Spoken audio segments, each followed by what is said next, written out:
touch. Oh yeah. Okay, so our whole nut is missing, guys. Or you can just leave it like this and have some ventilation if you want. There you go.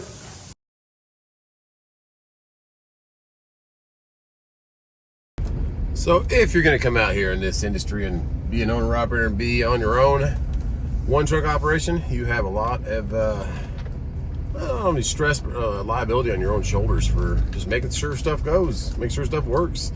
For instance, like this, they are really short-staffed here at Southeast Trailer Mark. One of their lead mechanics, the kind of the runner of the show, he has some heart complications and he's out for a bit. He kind of organized everything. We got a big pothole right here, but there's our trailer right there to the right.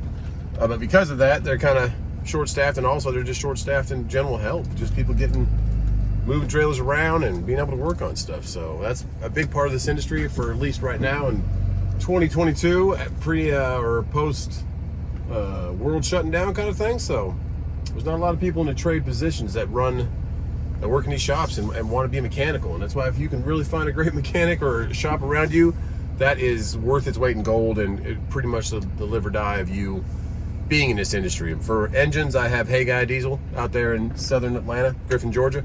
And for trailers, I have Southeast Trailer Mark. But for instance, like stuff like this, he said he might not be able to get to it today, and I dropped it off yesterday just because of what they got going on. So I'm going to take it upon myself. I have limited, I'm pretty mechanical, but I've learned a lot of stuff over the 4 years I've been in this industry, rebuilding my motor and just kind of learning how the systems work. So with these caps, I've watched them take them off. I've watched them take them off the LubeZone over there, and it's just bolts around the outer, and it's 2 air lines that you have to unscrew. So we're gonna do that so at least we can get eyes on the problem, see what broke in there, see if there's the ring behind the nut that holds all the bearings inside the hub. And then we can at least relay that information to Travis, and we can start looking for parts and kind of realizing what happened, where did the problem happen, what let go, what failed. So if you have limited mechanical skills like that and you can take it to a shop and you can go back to that shop, don't just say, drop it off, I'll wait till they call me. Be proactive. If you live by the shop, or if you're in a hotel nearby, be there every day. Don't be a nuisance, but ask where you can help and do what you can do to try and help them find parts or resource parts, or if you can get hands-on and take it apart yourself while they're waiting, like I'm going to do right now, that'll put you ahead of the game to get parts ordered, because a big problem in the industry right now also is parts. Finding them, having the availability, if they're across the nation, if they're on back order.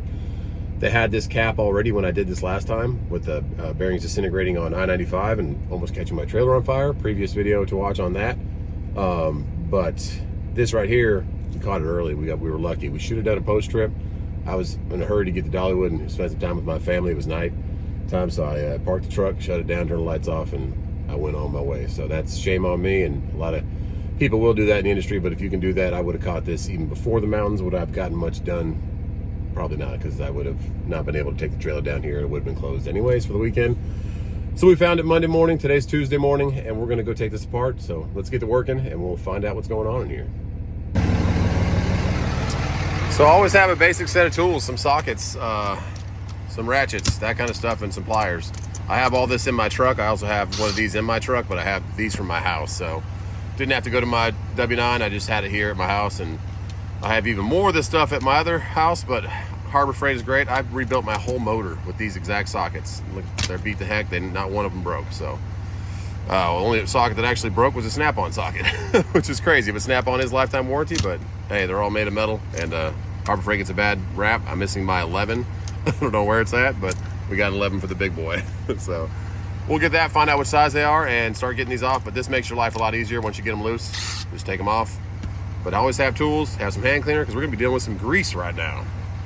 So the Hendrickson air system is the lifesaver. It keeps these tires inflated at 110 PSI, but at the same time, stuff like this can happen, and you can be in bigger trouble than just a regular hub, because these are going to be a little harder to find than a regular hubcap. I've already loosened these up, just get some channel lock pliers, but there's 110 PSI on there, so they're going to be pretty tight. So you're going to want to this way, that way, opposite. Don't tighten them too much more, but there's air lines just going in there, so they're nice and tight. They got O-rings on them. Pop those out, keep them out of the way, and now we can get that cap off and see what's going on in there. Now half of these were so loose, I didn't even have to get them loose, guys. They were already just loose to the touch. Oh yeah. Okay, so our whole nut is missing, guys. You notice that? There should be a nut threaded on here. Yeah, the bearings are just slapping. Okay. All right. Let's get that off of the cap so it can come out. But at least our cap is intact with the air system. That was all chewed up last time. But the actual nuts, like what happened here? It just came off, it loosened out. You see that, guys? Like that should be, at least our spindle's good. We just need our bearings repacked, but why did that nut come off? Like the actual, there's the cage of the bearing, guys. Bearing's disintegrated. We were very lucky we caught this when we did, but our spindle should be fine. That's the surface that you want to be okay. So threads are good on the spindle. My goodness, guys. And the airline coming through the spindle. Oh, wow. Okay. We got some stuff to do, guys, but yeah, bye-bye bearing. That should have ball bearings in the middle of it, and it should all be one piece. There should be grease all inside the middle of that. So yeah, we're getting new bearings all the way around. Getting cleaned up a little bit. I can't get the cap off because I need torque heads to get there's 4 torque screws that are on top of that cap, but I don't think that because the cap was disintegrated like that, it would leak air because it's confined in the front of that cap. I'll show you right here.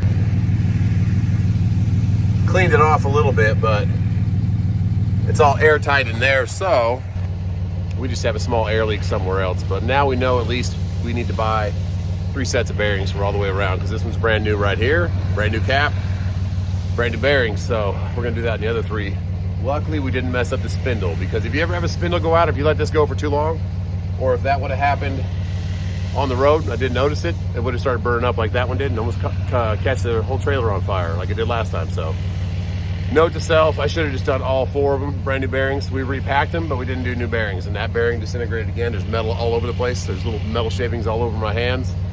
So we got lucky on this one. We got real close to catastrophic failure again, and using the fire extinguisher and praying for the best. So we'll get these bearings done. I'll have a lot more peace of mind with that. But talking about buying a trailer or coming out here, this is the kind of maintenance you're gonna have to do, and the kind of worry you're gonna have. So keep track of your hubs, your bearings, checking with the temperature. But even with checking with the temperature, when they go quick. You might be able to catch it as they're getting a little bit warm, but at the point when they're getting warm, they're probably already disintegrating and shattering. So God was looking over us, and who knows if that started on the 26th, coming back here, because it's not gonna go for that long before it starts really ripping into the spindle. The debris from the bearing separating and disintegrating, and all those metal shavings just start ripping into the metal on that spindle. So just me feeling at the surface of that bearing, because the inner part of the bearing was still fine, still rotating on the spindle, but the outside of the bearing was disintegrating. So once the inner bearing goes also, it starts to let the wheels, because the wheels are just sitting on that spindle, and those 2 bearings are holding it. Once the bearings start to disintegrate, it starts to slope like that or get more planet, starts to really chew stuff up, and that's what happened with that front one. So we got a brand new. So all 3 new sets of bearings, probably about $400, $500 just in bearings, and then labor putting them in, repacking them. But the peace of mind, it's gonna be another $1,500 bill, probably $1,000 to $1,500 bill. But that's the stuff you gotta pay for these trailers. You don't just buy them one time usage. Hubs go out, bearings go out. I mean, look at these guys. Would you want to be driving that? Sure, it's just rust and all that, but you don't just come out here, buy a trailer and say, I'm gonna put some paint on that, make it look good. All the inner workings and all that, better make sure it's top notch, otherwise you're going down just like your trailer is. So we'll talk more about trailers, but right now I just want to give you guys the update video. We'll go inside, talk to them, and get these bearings ordered, and be proactive. You can do stuff like this. Now I know what the problem is, and since they don't have many people working, I mean, they are working, but not many. They don't have time to do it, so help them out, help them know what the problem is, so they can schedule you to get in there and know what they're getting into right away, instead of diagnosing it and working after it, you know? So, all right, enough rambling. Let's go talk to Travis and them and get these parts ordered, unless they already have them on hand. They do, in fact, have them in stock, so we just have to get our scheduled time to get in there. But as you can see, they do all kinds of repairs here, guys. Watch out for those low bridges. Pay attention to the signs. 13.6 is not to be taken lightly. So, and they'll be able to repair that. They can fix all that. That's what they do here. Catastrophic damages and whatnot. So let's talk a little bit about trailers, guys. While we're here, while we have these examples, first of all, don't do that. But if you have a reefer unit, if you're new to trucking, you're gonna have this right here. This little unit on top in front of the actual trailer, and that's refrigerated. So I don't know a lot about that. I know they do cost a lot more. They have aluminum inside and aluminum floors. That's a whole compressor. It's like an AC unit on the front of it. If you want more information about how to kind of figure out which one you want to buy, I would check out HT Logistics. He is awesome. He's a reefer guy, or DIY semi. They can both steer you in the right direction on what's a good price to pay for those and what to look for hours wise and that kind of stuff. So that's a reefer. This is a dry van. This is ours. This is a Great Dane. There's a flatbed, but I know mostly about the dry van. And what you're going to want to look for, there's going to be a bunch of trailers out there on Facebook Marketplace, Truck Paper. Those are two places I would only look, or auctions if you wanted to, because they're all just boxes, and if they have a good floor and a good roof and the walls aren't bowed out, then you're going to be good. But what you really want to look for is swing door, which means there's two doors that swing opposite ways. They'll have other trucks that have roll-up doors. You are not going to want that. A lot of these shippers, receivers, they don't want that. They won't use that. So I don't think we have any roll doors out here, but we do have a reefer that has a door open, so we can look inside that. But yeah, you're going to want swing doors. That is what they go for. We can look inside a reefer, and you can kind of tell. Mine has a wood floor. It has the tracks on the side. This one's actually tied in the middle, so the doors must have broke. You can't really see in there. A little bit. And that one has a different kind of floor on it, really. A lot of these will have, that's a bad video, sorry guys, but a lot of these will have kind of a groove in the bottom for stuff to be washed out. This one's kind of beat up on the side too, so someone took a hit on this one. And it seems like Carrier is the kind of leader in the industry for these units. I don't know if these lock or not. No, they don't. So there you go. You have just a big old, like a tri-pack APU, Carrier APU motor that has a filter, a starter, and it pushing that belt right there and pushing a fan, and has a compressor. So that's what's keeping it ice cold right there with Freon. That's the reefer game. Don't know a lot about it. Not interested in it for my neck of the woods, but that's the difference between the two boxes you see out there usually. There's one right there that looks a little old. So yeah, get the Carrier, I would say, because it seems like it's the most leading one in the industry. And from my experience right now, Facebook Marketplace is the place to kind of go for buying these trailers. Let's look inside this reefer. Yeah, so that's what I was talking about. You kind of have this floor right here that has grooves in it to clean it out. You don't have the track system, and you also have that little tarp up there that kind of pushes the coldness to the back of the trailer. So whole different game. I don't know about it. It smells like wood in there. Don't know why. But that's a reefer, guys. They're going to cost more. They're going to pay more on loads, but you're also going to have a little bit more of a headache. But if you're in the right market, and if I can get this thing closed with one hand, you're good to go. Okay, it took two hands to get that close, but we got it. And what I mean by market is, do you have a cheese factory around you? Do you have an ice cream factory? Do you have all these different food processing, Tyson chicken, that kind of stuff that's going to be using a lot of reefer? And you'll run a lane that goes from reefer to reefer. Like sometimes you go down to South Florida, they have reefer coming back. A lot of the Midwest has reefer, and a lot of these other places need reefer to come into them. They need to have the chicken brought to them. They need to have the vegetables or whatever other produce or product that needs to come. And they need reefers. So yeah, let's check out what's going on here with the shop, see if our buddy's in here, and then we're gonna get back on the road. But just want to teach you guys a little bit about reefer and dry van, the differences, and the difference between swing door and roll-up door. You do not want roll-up door. So get on Facebook Marketplace. Oh, and the years, you need to have something that is no older than 10 years. So hopefully it's about like 3 or 4 or 5 year window. So you're buying like a 2015, 2017, 2018, 19 before you. So you have a good 5-7 years of using it before it's past 10 years. And in my experience, I haven't really ever had anybody ask. They said, is your trailer older than 10 years? But they don't really ever look at your VIN or check it or nothing like that. So, yes, sir. That's also from, you know, where people were loading it. And they push it out. Letting that pallet ride the side. Yep, I can feel it when they're loading me. Like, hey man, stay off the side of my trailer. So what they're doing here, guys, is see how it has a kind of a bow out from somebody just over and over again pushing the pallets, like he said, to the side. There, yeah, he's already replaced this one. Nicely riveted in there. And there's another one going in over there. And then on the other side. You're doing the other side too? We'll go check it out. Man. Yeah, you could also just leave your trailer like this. I like to call it when the trailer starts getting hit. Hips? Oh, getting a little wide. Yeah. Yep, you can see. Bowed out. Or you can just leave it like this and have some ventilation if you want. There you go. But it's so cool, guys, to see it actually getting ripped apart and kind of how these panels go on here. And they just pop the rivets out and they're redoing this one. And so here you go. Here's a roll door, guys. So this might be used for a local grocery distribution center or something to move their product. But for what we do, you're going to want to have a swing door. So yeah, they are working on these things, guys. This is why I'm not in here right now, because they are full of all these other trucks getting worked on. I don't know what they're doing here, but it looks like the whole front is getting the wood redone or something. Always something, guys.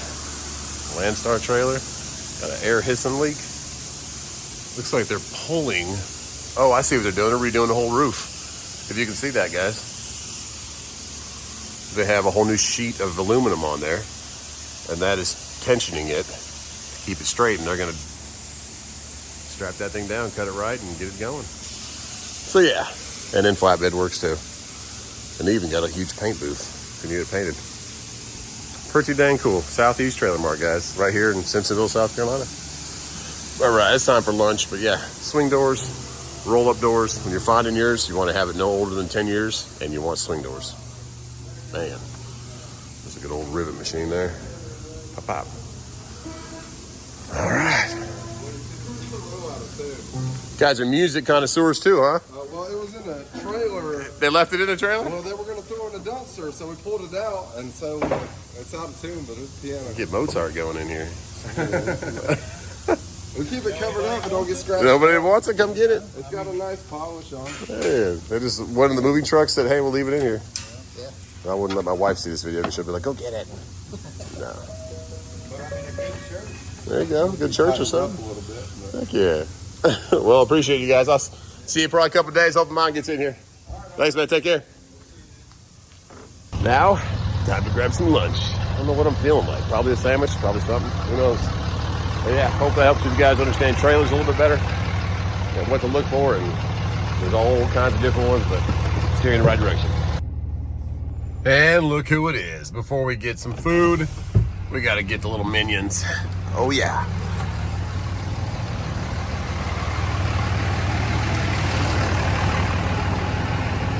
What's up, Kyle? How you doing, buddy? What's up, Cash? I did not see it. You didn't see the red truck? I did not. Come on. Big red truck. Big red truck. What's up, dude? All right. No, it's wet, crazy. Come on, it's raining.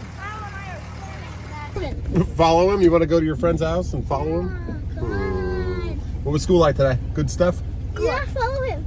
I'm not going to follow your friend home. Your mom can text his mom and see if he's going to come over. Because Carl said he has nothing to do today. Nothing to do today. Well, we'll see what your mom... Today is our lucky day. Why is it your lucky day? Because it's Tuesday?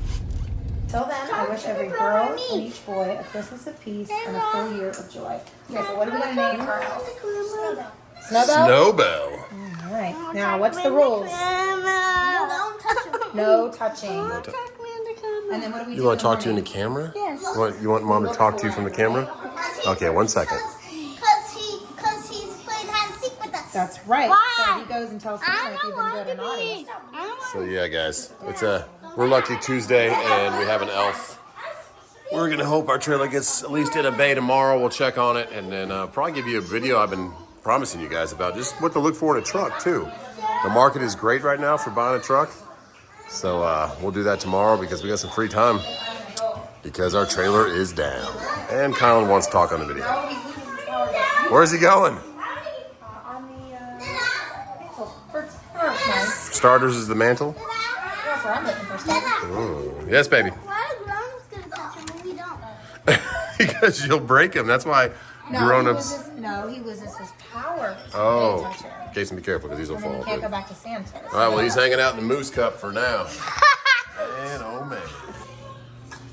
And on that note, that's a wrap. Got shoes? God bless you guys, and I hope that helps when you know a little bit more about trailers. We're gonna go get some dinner. We're actually like an early dinner. I want to take the race car. Or take a race car.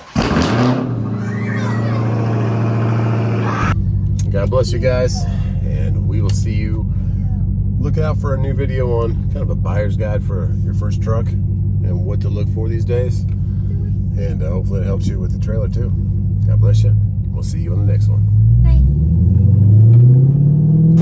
Hello. Hello, you got Slurpees? The nice lady just gave Kyle one because he went over there and said, I want one. Is it yummy? You want to